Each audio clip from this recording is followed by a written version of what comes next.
Exactly how Vinny said. The HDFC twins have been news ever since it's announced its mega merger plan of the month of April this year. But now, have HDFC and HDFC Bank performed since then, and how do the fundamentals and valuations stack up? My colleague Ashesha joins us to put things into perspective. Take it away, Ashesha.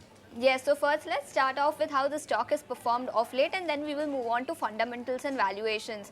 The stock was trading at about 1500 levels way back in January 21, and the stock is currently also trading at 1520 odd levels, indicating thereby that the stock has barely done anything in the last 1.5 years. Talking about year-to-date performance as well, twins which have barely done anything. In fact, Axis Bank in the meanwhile has gained 28%, and ICICI Bank has also gained 23% year-to-date.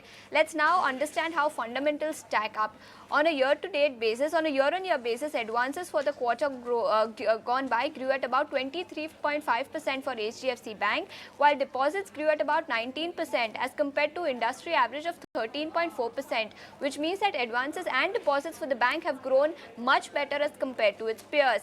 Let's also move on to valuations and see how they stack up. Well, currently, HDFC Bank trades at about 3.2 times when we compare it to on a price-to-book basis, whereas historic 5-year averages stand at about 4.3 times as compared to its price to book, which means that the stock is significantly off from its historic average levels.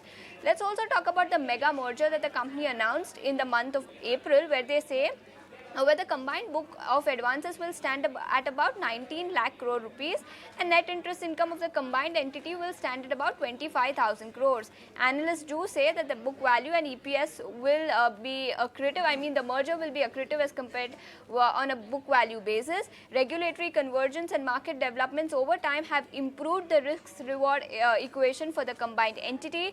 Return on equities are expected to be slightly lower in the medium term. However, when we compare it on a long-term basis, it is going to benefit the combined entity. Replacement of high-cost borrowings of HDFC with low-cost funds that are available with HDFC Bank will also help the combined entity, which means everything is into place. The merger is expected to be EPS accretive, book value accretive.